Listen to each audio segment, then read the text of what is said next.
Dağlar sustu, duman oldum ben.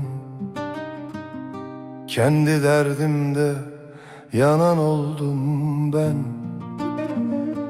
Bir çift söze ömrü verdim de sonunda yine viran oldum ben.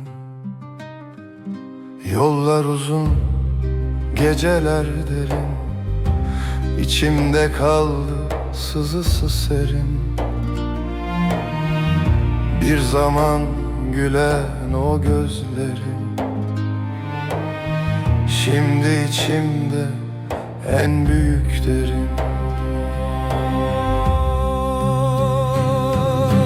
Yalan yarim yalan, her şey gelen yalan, giden yalan. Dil al olmuş hain zaman, susan da yalan, konuşan da yalan. Rüzgar aldı ömrümün sesini, kimse bilmez içimde yasın. Bir sevdaya gönül verende kendi ellerinle yazdın sonu. Yalan yarim yalan, her şey gelen yalan, giden yalan.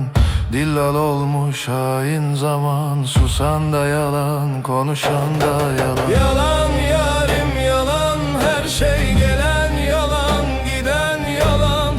Dillal olmuş hain zaman, susan da yalan, konuşan da yalan.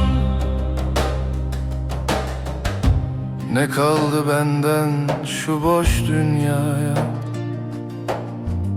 Bir kırık türkü düştü rüzgara.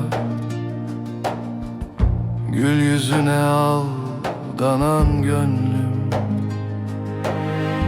teslim olmuş kör ayrılığa.